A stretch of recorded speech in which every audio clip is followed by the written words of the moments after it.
चलिए आज हम देखते हैं कि गेट का एप्लीकेशन फॉर्म कैसे फिल करनी है। सो पहले मैंने जैसे वीडियो बना रखी है ये सारी, जब मैं आपको जहाँ मैंने आपको लिंक दे रखी है ना वहाँ लिंक पे क्लिक करेंगे तो आपको ये वाला पेज दिखेगा। तो ये वाले पेज में आपको दिखता होगा एप्लीकेशन। यहाँ पे मैंने आपको बताया है एलिजिबिलिटी क्राइटेरिया एंड डॉक्यूमेंट्स वगैरह सब कुछ बताया है। फिर अभी हम क्या करेंगे, अप्लाई ऑनलाइन पे जाएंगे। अप्लाई ऑनलाइन पे जब हम क्लिक करते हैं तो हमें ये ऑप्शंस दिखते हैं, ठीक है। एनरोलमेंट आईडी, ईमेल एड्रेस, ये सारी चीज़ें देखते हैं। तो अगर आपने पहले से ही यहाँ पे रजिस्टर कर रखा है गेट के लिए तो आपको यहाँ पे बस लॉगिन करनी है, लेकिन अगर आपने नहीं किया है तो आप यहाँ रजिस्टर करेंगे। सो हम रजिस्टर पे क्लिक करते हैं, रजिस्टर हियर पे। तो जैसे ही हम रजिस्टर हियर पे क्लिक करते हैं यहाँ आपको ये पेज दिखे जिसमें आपको फुल नेम लिखना है, first name, middle name and sir name लिखना है, फिर आपका नेम लिखना है, आपका आप जो एग्ज़ाम देने वाले हैं, जो कैंडिडेट होगा उनका यहाँ पे नेम दिखना है। और आपको जो आईडी आपको एग्जामिनेशन हॉल में लेके जाएंगे, जो आईडी आप यहाँ पे देंगे वही आईडी में जैसा नाम है वैसे ही आपको यहाँ पे फिल, ठीक है। तो इधर आप फर्स्ट नेम वगैरह पे फर्स्ट नेम वगैरह पे आप जाएंगे, फर्स्ट नेम देंगे, ये सारा भर लेंगे। फिर उसके बाद हम यहाँ पे कन्फर्म क्लिक करने के बाद आपको यहाँ पे ये सारे ऑप्शंस मिलते हैं। ईमेल एड्रेस डालनी होती है, फिर कंफर्म ईमेल एड्रेस करनी होती है, फिर आपको यहाँ पे आपका फ़ोन नंबर देनी होती है, कंफर्मेशन देना, फिर आप अपना पासवर्ड एक सेट करनी होती है, आपको याद रखनी होती है। वो पासवर्ड आप कहीं पे लिख के रख लीजिए, फिर वो पासवर्ड को कंफर्म करनी होती है और यहाँ पे ये कैप्चा का फिल करनी होती है, ठीक है। जो भी यहाँ वैल्यूज होगा वहाँ करनी होगी, फिर उसके बाद आपको रजिस्टर करनी होगी, कंफर्म।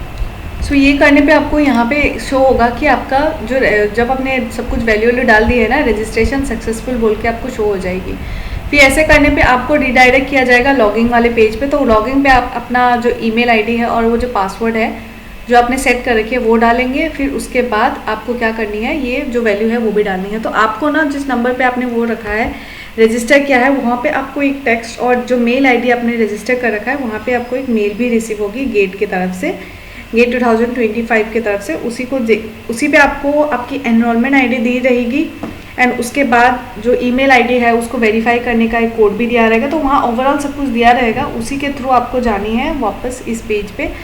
आपको वापस अभी मेल मुझे मिली थी, वहाँ मुझे डिटेल्स दी गई थी, बट ऑल्दो मैंने ईमेल आईडी और जो पासवर्ड सेट कर रखी है उधर से मुझे ये डिटेल्स खुल गया है। सो यहाँ मैंने खोला है एंड देन उसके बाद आपको दिखेगी यहाँ पे कि डॉक्यूमेंट्स क्या रिक्वायर्ड है, वो सारी इन्फॉर्मेशन आपको दिख जाएगी। तो हम ये डिक्लेरेशन पे क्लिक कर देंगे and start filling GATE 2025 application form पे हम क्लिक कर देंगे, ठीक है। फिर अभी हमने देखा कि यहाँ पे हमारे पास ये वाला पेज ओपन हुआ है। यहाँ पे हमें 1 2 3 6 स्टेप से गुजरनी होगी। वो 6 स्टेप जब हम कंप्लीट करेंगे ना तब हमारा गेट का आफ्टर पेमेंट वाला जो कंफर्मेशन पेमेंट करने के बाद हमारा गेट का जो होगा वो कंप्लीट हो जाएगा application process. So select the number of test papers you want to appear in for GATE 2025। हमें कितने पेपर्स देने हैं, 1 या 2, क्योंकि हम 2 भी दे सकते हैं, ठीक है। अब 1 भी दे सकते हैं, आप बायोटेक्नोलॉजी या फिर एक्सेल भी दे सकते हैं, या फिर आप सिर्फ एक्सेल दे तो ये भी हो सकता है। तो अगर आप बीटी और एक्सेल दोनों देना चाहते हो तो 2 कर दीजिए, अगर आपको सिर्फ 1 ही देनी है तो आप 1 कर दीजिए। तो यहाँ मैंने 1 रखा है, ठीक है। सिलेक्ट गेट पेपर प्राइमरी, जो पेपर प्राइमरी जो होगी वो हमें चूज़ करनी है। अगर आप बायोटेक्नोलॉजी है तो बीटी देंगे, अगर आप लाइफ साइंस है तो नीचे आपको दिखा होगा ये रहा एक्सेल, तो हमने यहाँ पे एक्सेल दे रखा है। यहाँ पे और भी है फिजिक्स वगैरह जो भी है आप चूज़ कर सकते हैं। सो लाइफ साइंस दे रखा है, ठीक है। कंटिन्यू। अगर मैंने यहाँ पे 2 दे रखा होता ना तो मुझे एक और ऑप्शन मिल रहा है गेट पेपर 2। तो गेट पेपर 2 अगर मैंने बीटी देनी होगी तो मैं बीटी दे दूँगी, ये रहा कंटिन्यू। फिर इकोलॉजी रिवोल्यूशन का भी ऑप्शन है, बहुत सारे ऑप्शन है, आप देख लीजिएगा आपको कौन कौन से पे जाना है, ठीक है। अब यहाँ पे कन्फ्यूजन आती है कि जो नए बच्चे होते हैं उनको नहीं पता होता कि देखिए एक्सेल में आपको बहुत सारे ऑप्शंस मिलते हैं, बायोकेमिस्ट्री मिलते हैं, जूलॉजी मिलते हैं, बॉटनी मिलते हैं, बहुत सारे ऑप्शंस मिलते हैं। तो उनमें से आपको क्या करनी है, उनमें से आपको सिर्फ जो होती है 2 पेपर्स चूज़ करनी है, तो वही 2 को आपको सॉल्व करनी होती है। अगर आप क्वेश्चंस आपको दिख जाते हैं, आपको क्वेश्चन दिख जाएंगे कि कैसे क्वेश्चन, आप क्वेश्चन देख के आप अगर मन करता है, अगर सपोज आपने 3 यूनिट तैयार की थी, बायोकेमिस्ट्री, जूलॉजी और बॉटनी, ये तीनों करी थी, लेकिन क्या हुआ आपका स्ट्रॉन्ग पॉइंट है जूलॉजी और बायोकेमिस्ट्री, लेकिन जब आप एग्ज़ाम में बैठने के टाइम पे आपको दिखा कि बायोकेमिस्ट्री बहुत ही टफ आ गया है, आप नहीं कर पाए, बायोकेमिस्ट्री के क्वेश्चंस आपने देख लिए, तो आप क्या करेंगे उसी वक्त आप स्विच कर सकते हैं जूलॉजी और बॉटनी पे। ये वाला ऑप्शंस वहाँ पे होती है, ये आपको एग्जाम हॉल में सिलेक्ट करनी होती है, पहले नहीं। तो यहाँ पे आपको एग्जाम हॉल सिलेक्ट करनी है कि आप कौन सा एग्जाम हॉल चूज़ करना चाहते हैं, 1st, 2nd एंड 3rd, जो भी आपको कुछ पसंद करनी है आप एग्जाम हॉल आप चूज़ कर सकते हैं, ठीक है। तो पहला आपको फर्स्ट जो होगी ना वो आपकी फर्स्ट प्रायोरिटी होगी, मैक्सिमम टाइम पे वो फर्स्ट वाली ऑप्शन ही मिल जाती है। बट कुछ रेयर चांसेस में सेकंड वाली या फिर थर्ड वाली ऑप्शन भी मिलते हैं। तो अभी हमने इसको सेव कर दिया है, ठीक है। ओके, सो सेव करने के बाद नेक्स्ट पे क्लिक करेंगे। नेक्स्ट पे क्लिक करने के बाद यहाँ पे हमें कुछ कुछ चीज़ें दिखी है, हमारी पर्सनल डिटेल दिखी है। पहला स्टेप हमने कंप्लीट कर लिया, अब सेकंड पे आ रहे हैं, उसके बाद थर्ड फोर्थ ऐसे करके करते जाएंगे। सो हमने यहाँ पे पर्सनल पे हमें यहाँ जाना है कि ये वेरीफाई करनी है ईमेल एड्रेस। तो वेरीफाई ईमेल एड्रेस जब आप क्लिक करेंगे आपके ईमेल पे कुछ जाएगा, वो आपको यहाँ पे OTP डालनी है। फिर फ़ोन नंबर पे भी जब आप वेरीफाई करेंगे तो फ़ोन नंबर पे भी OTP जाएगी, वो भी आपको यहाँ पे आके डालनी है। फिर डेट ऑफ बर्थ आपको डालनी है, कंफर्म करनी है, फिर जेंडर बताना है, नेशनलिटी बताना है, कैटेगरी बताना है, ठीक है। कैटेगरी में अगर आप OBC या फिर NCL या फिर कुछ भी है तो आप उसी के हिसाब से अपना जो डॉक्यूमेंट है वो सबमिट करेंगे।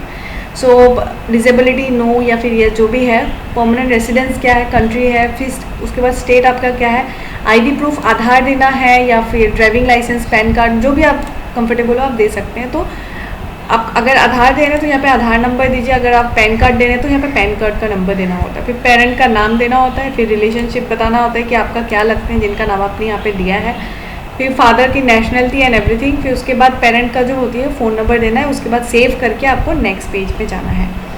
ठीक होगा, ये पेज खुल जाएगा जैसे ही मैंने सेव और नेक्स्ट किया। फिर यहाँ पे आपको डालनी है आपका पिन कोड, जो भी आपका एड्रेस है उधर का पिन कोड, फिर कंट्री डालनी है, स्टेट डालनी है, फिर आप मतलब एज ए होल आपका यहाँ पूरा एड्रेस आ जाएगा, ठीक है। फिर ठीक है, ये सारे भरने के बाद आपको फिर सेव करना है। मेक श्योर कीजिए आप सेव कर दीजिए, सेव और नेक्स्ट पे जाइए। एंड उससे पहले जो भी आपका ईमेल और फ़ोन नंबर वेरीफाई का वो ऑप्शन आया था ना, उसमें से अगर आपका अगर ईमेल वर्क नहीं कर रहा, अगर आपका मोबाइल वर्क नहीं कर रहा, तो दोनों में से कोई एक से आप वेरीफाई करने से भी हो जाएगा। फिर अभी हम आगे बढ़ते हैं, हमारा ये पेज खुलता है। इसमें ये दिया गया है कॉलेज का जो क्वालिफाइंग डिग्री है, आपने कहाँ से क्या करी है, आपकी जो हाईएस्ट क्वालिफिकेशन है, ठीक है। आपका अगर मास्टर्स है तो यहाँ पे आप मास्टर्स डालेंगे, कॉलेज का पिन कोड डालेंगे, कॉलेज का कंट्री डालेंगे, स्टेट डालेंगे, फिर सिटी टाउन ये सब। फिर उसके बाद हम जब ये भरते हैं, यहाँ दिखते हैं आपको इंस्टीट्यूट रजिस्ट्रेशन नंबर, अगर आप already that you fill registration number, roll number as per institute and not on the GATE enrolment ID, ठीक है। सो आपको यहाँ पे गेट का एनरोलमेंट ID नहीं मांगा गया है, आपका जो रजिस्ट्रेशन नंबर था इंस्टीट्यूट पे जब आप पढ़ रहे थे तब आपका एक होता है ना कि आपका रजिस्ट्रेशन नंबर, जैसे कि कुछ नंबर दिया होता है, वो आपको डालनी है यहाँ पे, ठीक है। फिर उसके बाद आपको आपकी क्वालिफाइंग डिग्री डालनी है, जिसके बारे में आपने यहाँ पे लिखा MSc डाल दी। फिर उसके बाद आपका डिग्री किस पे है, कौन सा आपका सब्जेक्ट है उस पर डालनी है। सपोज मैंने एग्रीकल्चरल साइंस डाल दी। फिर उसके बाद ग्रेजुएटेड, अब ये कंटिन्यूड आप पढ़ रहे हैं, अगर आप ऑलरेडी स्टडी कर रहे हैं, अगर आप एनरोल्ड है, आपका एग्ज़ाम ख़त्म या आपने फाइनेंस नहीं दिया है, तो आपको क्या करनी है, नो ऑप्शन पे जानी है। अगर आपने एग्ज़ाम दे लिया, अगर आप पास आउट हैं तो आप येस डाल दीजिए। फिर ईयर ऑफ क्वालिफाइंग डिग्री डालिए, फिर डिग्री अवॉर्डिंग डालिए, ये सारी चीज़ें आपको भरनी है। कॉलेज नेम डालनी है, फिर इंस्टीट्यूट डालनी है, ठीक है। ये सब करके आपको फिर सेव करके नेक्स्ट में जानी है। सो अभी तक हमने देखा कि 4 पार्ट हमने क्लियर कर दिया। अभी हमें बस डॉक्यूमेंट डालनी है, और उसके बाद डिक्लेरेशन डाल के फिर हमें पेमेंट पे करनी है। तो ये सारा भर के फिर आगे क्या करें, नेक्स्ट करके सेव और नेक्स्ट करते ना, तो हमें ये दिखता है। इसमें ये कहा गया है कलर, आपका जो फोटोग्राफ है वो अपलोड करनी है। यहाँ पे आप देख लीजिए JPEG पे मांगा गया है, आपको यहाँ PDF नहीं डालनी है। फिर उसके बाद रेजोल्यूशन ये है, ये सारी चीज़ें आपको मैच करके आपको डालनी है, ठीक है। आप उल्टा सीधा नहीं डालेंगे इधर। फिर आपको सिग्नेचर अपलोड करनी है, फिर फ़ोटो ID जो है आपको वो डालनी है, ठीक है। मतलब आधार अगर दिए तो आधार डालेंगे, अगर पैन कार्ड दिए तो पैन कार्ड वाला डालेंगे। फिर अपना सिग्नेचर अपलोड कीजिए। फिर उसके बाद अपने सोर्स कहाँ आपको पता चला गेट के बारे में वो डालनी है। फिर उसके बाद सेव करके क्या करनी है, रिव्यू एंड सबमिट करनी है, आपको रिव्यू एंड सबमिट करनी है। फिर उसके बाद जब रिव्यू एंड सबमिट करेंगे, आपको लास्ट में डिक्लेरेशन आएगा, उसमें आपको बताना है कि हाँ सब कुछ एज ए होल दिया जाएगा, आपको गिवन होगा कि क्या क्या डॉक्यूमेंट आपने क्या क्या दिया है, उसको वापस रीचेक करनी होगी। देखिए यहाँ पे करेक्शन का ऑप्शन तो मिलता है, लेकिन फिर भी आई सजेस्ट कि आप सही वाला ही भरे, आप रिक्स ना लें, ठीक है। आप वापस जाके बैक जाके आप अपना डिटेल्स चेंज भी कर सकते हैं अगर आपको करनी है तो, ठीक है। फिर आपको जानी है फिर डिक्लेरेशन पे आपको सब कुछ करके आपको फीस पे कर देनी होती है। उसके बाद रिव्यू एंड सबमिट पे क्लिक करके फिर सेव करनी है। तो फिर ऐसे करके आपका एप्लीकेशन हो जाएगा। फिर तो ऐसे करके हमने देख ली कि गेट का हमने फॉर्म फिल कर लिया है। अब मैं अगले आपको जो भी नेक्स्ट एग्ज़ाम होगा उसका जो भी फॉर्म्स निकलेंगे मैं वो आपको बताऊँगी कैसे फॉर्म फिल करना है, ठीक है। और अगर आपसे ये नहीं बन पा रहा है, ये फोटोग्राफ का ऑप्शन अगर आपसे, देखिए कुछ लोग जो होती है ना लैपटॉप या फिर कंप्यूटर वगैरह के साथ अच्छे नहीं होते हैं, तो उनको थोड़ा सा दिक्कत होती है। तो आई सजेस्ट कि आप किसी और की हेल्प लें, या फिर आप कोई साइबर कैफ़े वाले वो भी भैया होंगे तो उनको ये डिटेल्स दे दीजिए और बताइए कि ये फ़ोटो ऐसे करके हमें चाहिए, इतने रिजोल्यूशन का ये चाहिए, तो वो आपको यहाँ जाके आपको अपलोड कर देनी है, ठीक है। फिर सिग्नेचर वगैरह, फ़ोटो आईडी, ये सब आपको करेक्ट ही भरनी है, ठीक है। That's all for today. अभी हमने गेट का फॉर्म भर लिया है एंड आई होप आपको ये वीडियो हेल्पफुल रही। अगर आपको ऐसे मोर वीडियोस चाहिए तो आप मेरे चैनल को सब्सक्राइब कर सकते हैं एंड कमेंट सेक्शन में भी कुछ बता सकते हैं, सजेशन दे सकते हैं अगर आपसे कोई बात करनी है या फिर कुछ भी किसी बारे में, ठीक है। So that's all for today. Thank you so